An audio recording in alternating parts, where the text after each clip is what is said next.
Baik, Assalamualaikum warahmatullahi wabarakatuh. Perkenalkan, nama saya Muhammad Almin.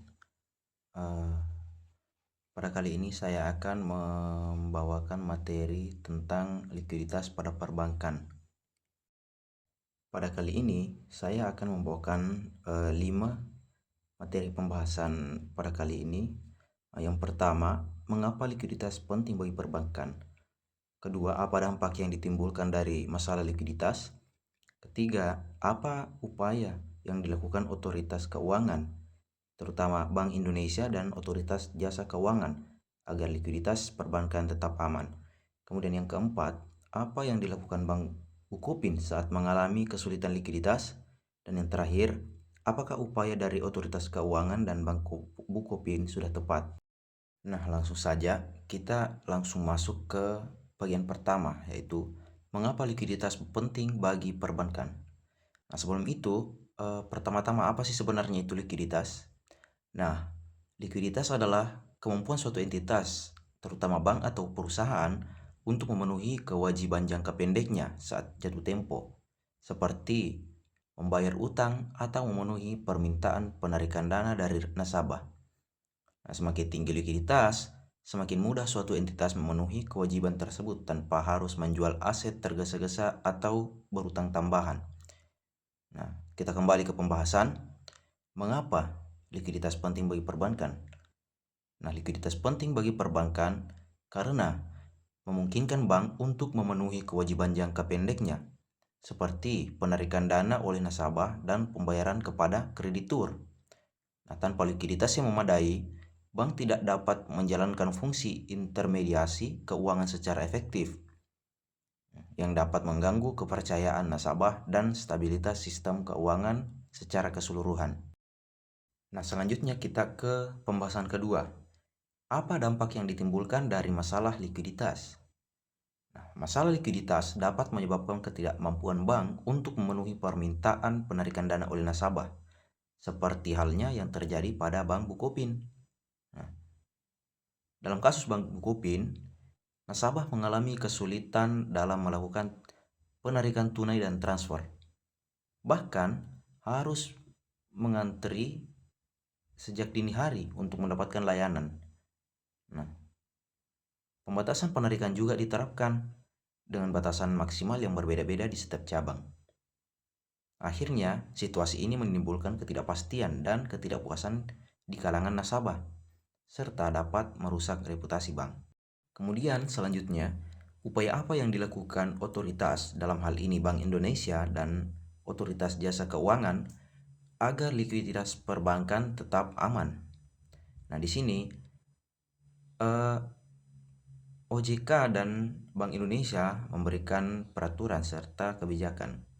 Nah, pada OJK, di mana OJK menerbitkan POJK nomor 19 tahun 2024 tentang kewajiban pemenuhan rasio kecukupan likuiditas, dan POJK nomor 20 tahun 2024 tentang kewajiban pemenuhan rasio pendanaan stabil bersih bagi bank umum. Adapun kebijakan moneter dari Bank Indonesia, yang dimana Bank Indonesia menerapkan kebijakan insentif likuiditas makroprudensial dan menjaga rasio alat likuiditas terhadap dana pihak ketiga pada tingkat yang memadai untuk memastikan stabilitas.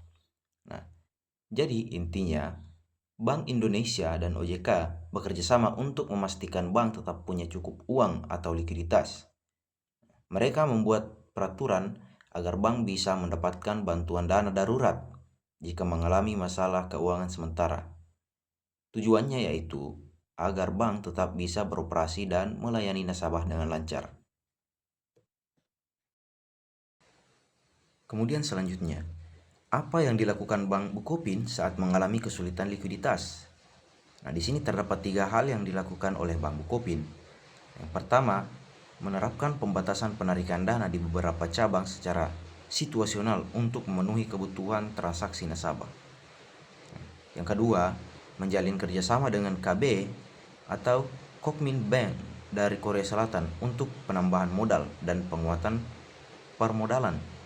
Kokmin Bank telah menempatkan dana sebesar 200 juta dolar di escrow account sebagai bagian dari komitmennya.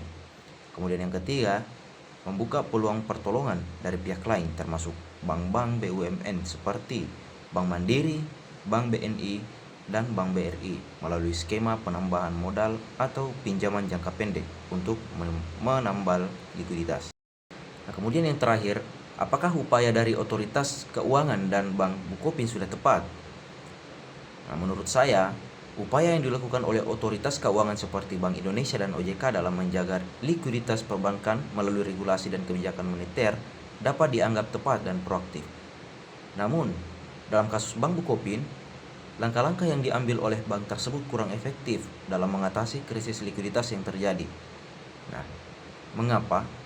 Ya, karena meskipun mereka sudah melakukan penambahan modal dan pembatasan penarikan, komunikasi ke nasabah minim, sehingga berakibatkan banyak nasabah panik dan antri sejak dini hari. Bahkan, mereka kehilangan kepercayaan terhadap bank.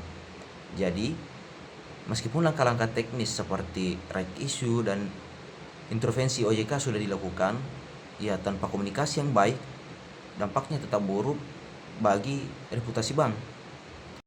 Nah, dari materi di atas dapat disimpulkan bahwa likuiditas merupakan aspek krusial dalam menjaga kelangsungan operasional dan kepercayaan terhadap perbankan. Kasus yang menimpa Bank Bukopin menunjukkan bagaimana gangguan likuiditas dapat langsung berdampak pada kepercayaan nasabah dan kelancaran layanan perbankan. Otoritas keuangan seperti Bank Indonesia dan OJK telah melakukan langkah antisipatif untuk penerbitan regulasi dan kebijakan moneter untuk memastikan likuiditas perbankan tetap aman.